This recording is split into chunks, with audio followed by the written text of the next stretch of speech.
Hello, everyone, and welcome back. I hope you all are enjoying our book reading sessions of the book AI and Machine Learning for Coders by Laurence Moroney. Till date, we have explored the basics of machine learning, the basics of Tensorflow, we explored the computer vision and its basics, we explored a lot of data sets, including IMDb, MNIST, Fashion MNIST, cats and dogs, as well as rock, paper, and scissors data sets.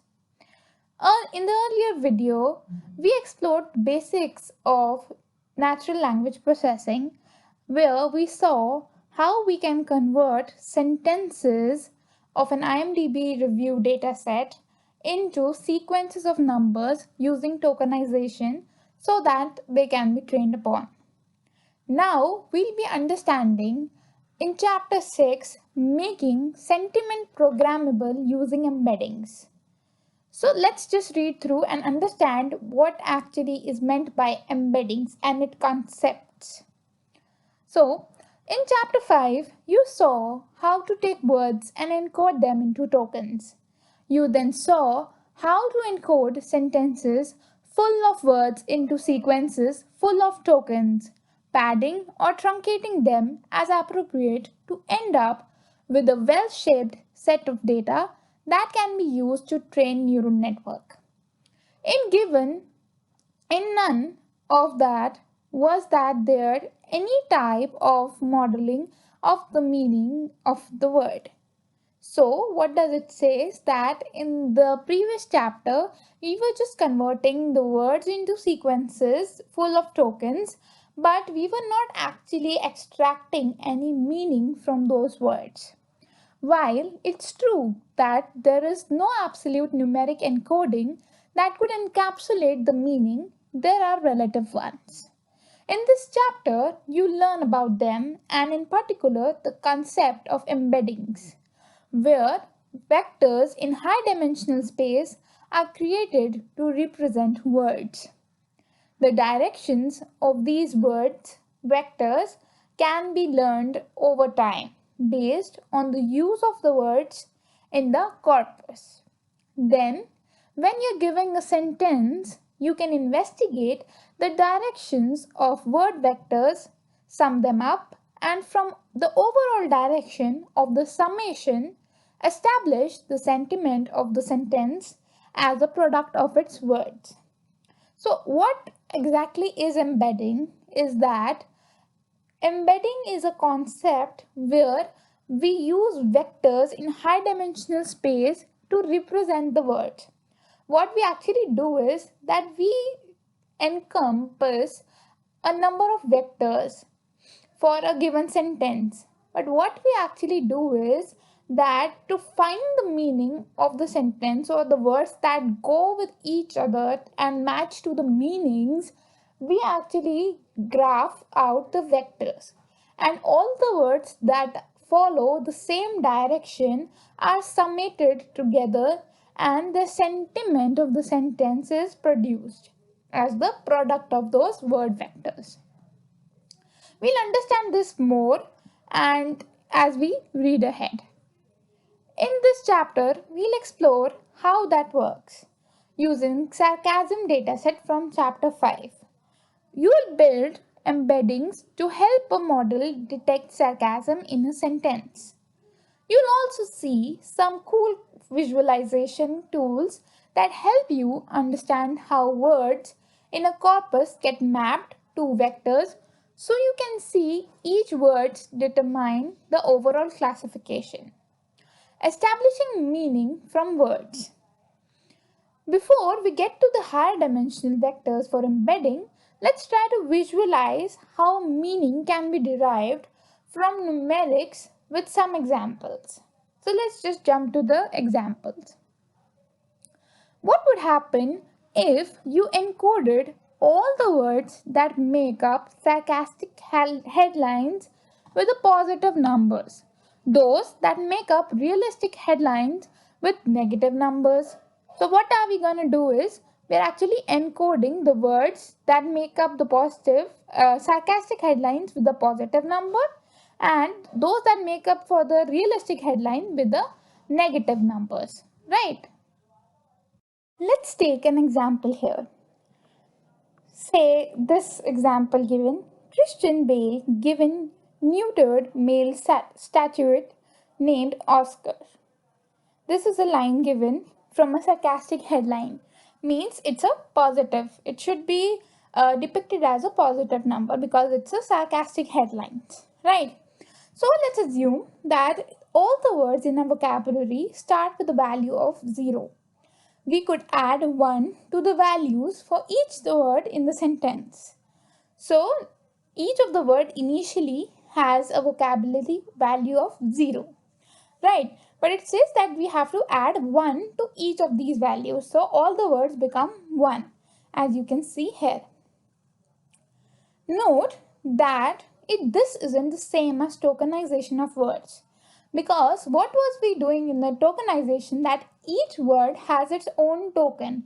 Like if we say Christian, so it had 1, Bale would have 2, given would have 3, and so on.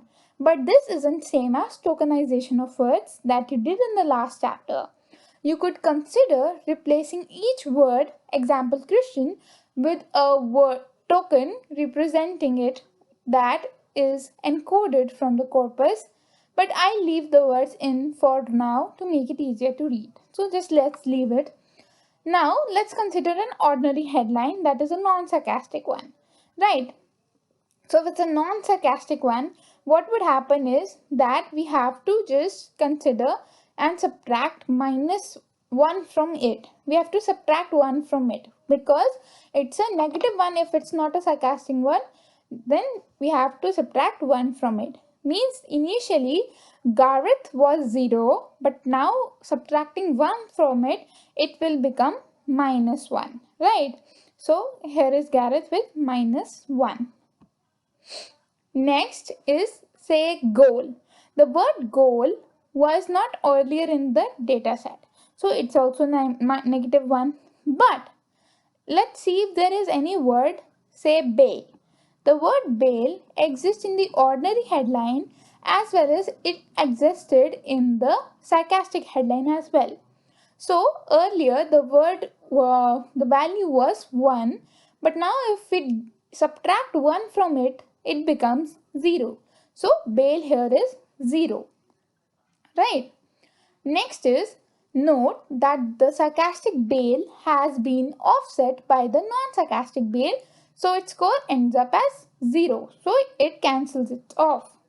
Repeat this process thousands of times and you will end up with a huge list of words from your corpus scored based on their usage. So the higher the number, the higher its usage, right? So here is a sentence and we want to establish a sentiment for it. Using an existing value, what we get is we get a score of 2, indicating it's a positive number and that the sentence is a sarcastic sentence. Note for what it's worth, bail is used 5 times in sarcasm dataset. That is twice in normal headline.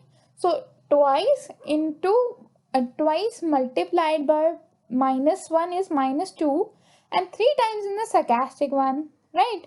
So sarcastic one, we were just decreasing minus 1, so it's minus 3. So it's plus 2 and minus 3, and we turn out to be minus 1. The whole score is minus 1 for the data set. Going a little deeper, vectors. Hopefully, the previous example has helped you understand the mental model of establishing some form of relative meaning for a word through its association with other words in the same direction. Like there is a relative meaning because there are vectors and they are all in the same direction, so there is kind of a relative meaning with them.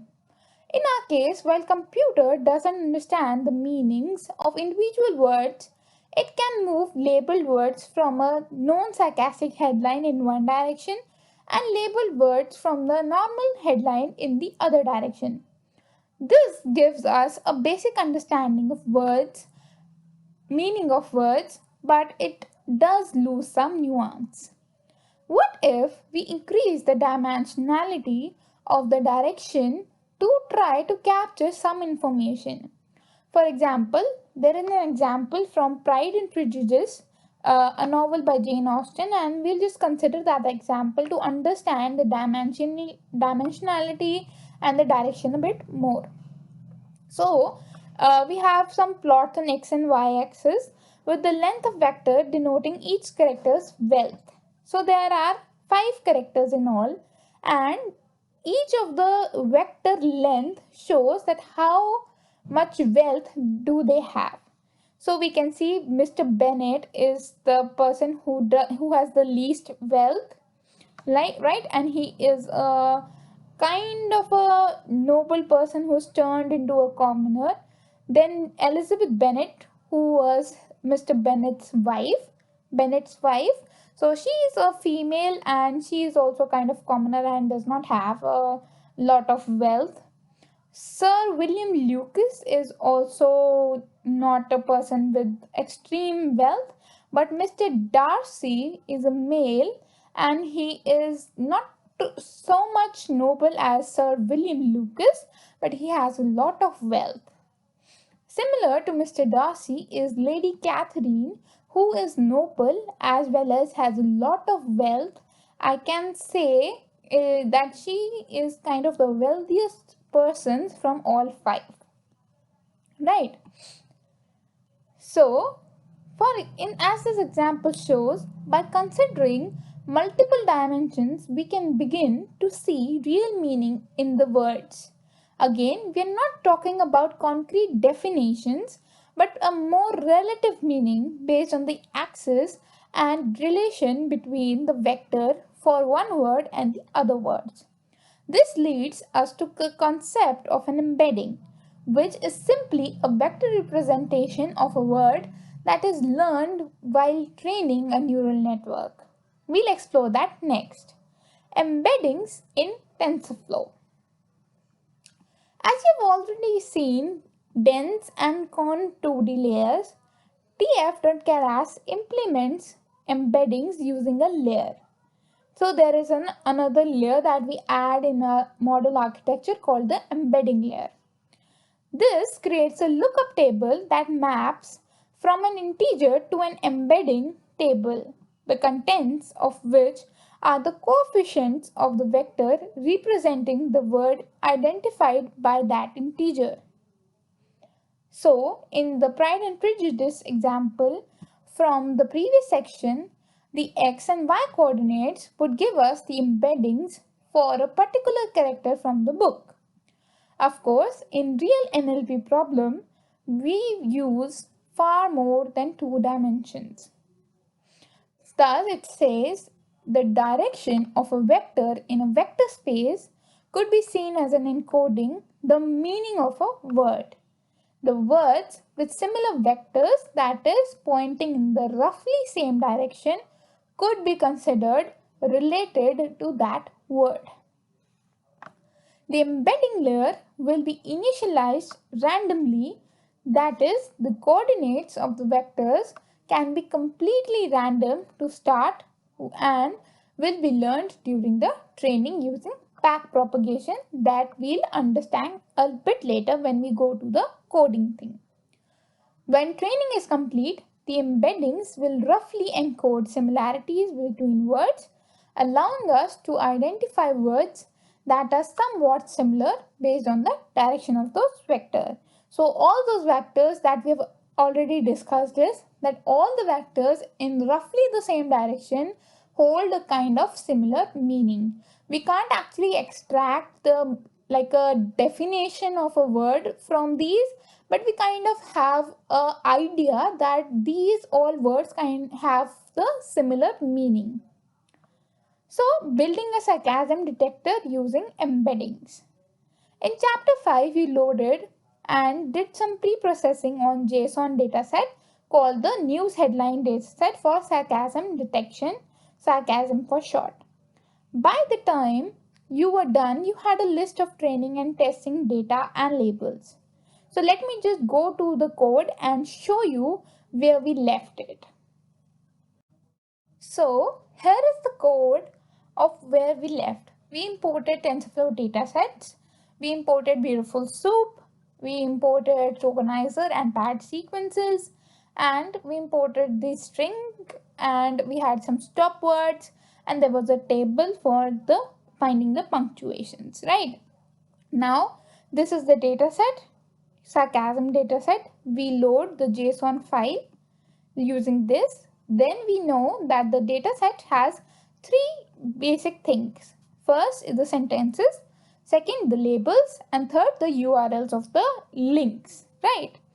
So what we're gonna do is we're gonna use first sentences because we have to find the punctuation, we have to add gaps, we have to remove the punctuation, we have to first lower the convert the sentences into lowercase and then replace all the punctuations and use beautiful soup and then split the sentence. We have to do all these kinds of things and then finally use word.translate given the table and finally find the filtered sentence. Then we have to append the item using the name only. We can address using name because we know the name. And then we append it to labels and URLs. This is done. Then we print the length of sentences. We have the total length of sentences as 26,000. So it's around 26,709.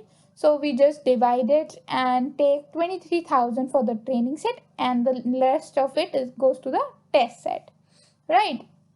Then we have our vocab size. Originally I kept it 10,000, but then I changed. I'll tell you how I changed and what I did, and the rest of the things are kind of the same, right? So that is it. Next, let's just jump back to the book and understand what we are going to do next. So as we continue with the code, we have to import numpy as np. So numpy is basically a library we call whenever we have to do some kind of mathematical work. And using numpy, we are just converting the training and the test training labels and test data and training data and test labels into numpy arrays so that they are easier to process. These are created using tokenizer with the specified maximum vocabulary size and out of vocabulary token. So this we have already done. We have initialized a tokenizer. We have the number of words, the vocab size, and OV token we already know and we have already decided. Next, as we have discussed earlier, that we'll be adding an embedding layer to our model architecture. Let's understand what is the embedding layer and what kind of parameters does it needs. So this is embedding layer and it is initialized like this. So tf.keras.layers.embedding, it has two parameters. One is vocab size and one is embedding dimensions. So vocab size we have already discussed before. It is same as the vocab size for tokenizer. So as I've told you in the code section that I used initially 10,000 for that. So it's the same. And then the embedding dimension. So this will initialize an array with embedding dimension points for each word. So for example, if embedding dimension is 16, every word in the vocabulary will be assigned a 16-dimensional vector. So embedding dimension is basically the vocabulary, every word that is assigned a vocabulary size, and for that, over the time, the dimensions will be learned through backpropagation as the network learns by matching the training data to its labels. An important next step is then feeding the output of embedding layer into a dense layer. The easiest way to do is similar to how you would when using a convolutional neural network, is to use pooling. In this instance, the dimensions of embeddings are averaged out to produce a fixed length output vector. So what we're going to do is, after we get the output from embedding layer, then we give it to global averaging pooling layer. So pooling layer actually produced a fixed length output vector which then can be given to the dense layer and so on. Here, an embedding layer is defined and is given the vocab size of 10,000 and an embedding dimension of 16. Let's take a look at the number of trainable parameters when we print model.summary. So model.summary is somewhat like this, that there are 16 dimensional values that we were giving, 16 value vector multiplied by 10,000 uh, multiplied by 10,000 word vocabulary, right? So it became 160,000. These are the trainable parameters for the embedding layer. And when we add all the parameters of the model, the total parameters come out to be 160,433, right? The average pooling layer has zero trainable parameters, as it's just averaging the parameters in the embedding layer before it ends to get a single 16 value vector, right? Then it is fed to 24 neurons dense layer. Remember that a dense neuron effectively calculates using weights and biases, so it needs to learn 24 cross 16 plus 16, that is equals to 408 parameters. So it's nothing, just y is equals to mx plus c. If we train this model, we'll get a pretty decent accuracy of 99+% after 30 epochs, but our validation accuracy will be only 81%. This might seem to be a reasonable curve given that the validation data likely contains many words that aren't present in the training data. However, if you examine the loss curve after versus validation after 30 epochs, you will see a problem. Although you would expect to see the training accuracy is higher than the validation accuracy, it's a clear indication for overfitting. While the validation accuracy is dropping a little over time, its losses are increasing sharply, as you can see in the figure here.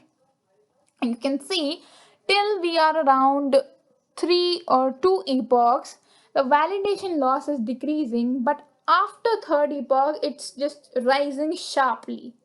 Overfitting like this is common in NLP models due to somewhat unpredictable nature of language. In the next section, we'll look how to reduce this effect from a number of techniques.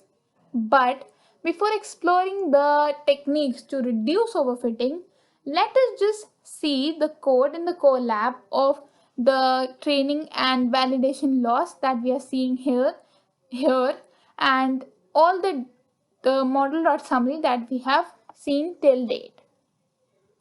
So let's continue from here where we left it, that vocab size was 10,000. This is the updated code, so don't worry, I have commented out all the changes that I have made, right? So here's the tokenizer, fit on text and word index. We're printing the word index in the end. We are padding the sequences, and then we are also using tokenizer to convert text to sequences. Then converting them to numpy array from a sequences using numpy.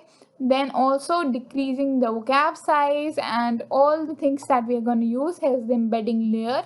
Here's the dense layer, global averaging pool, average pooling layer, and all the things that we have just read.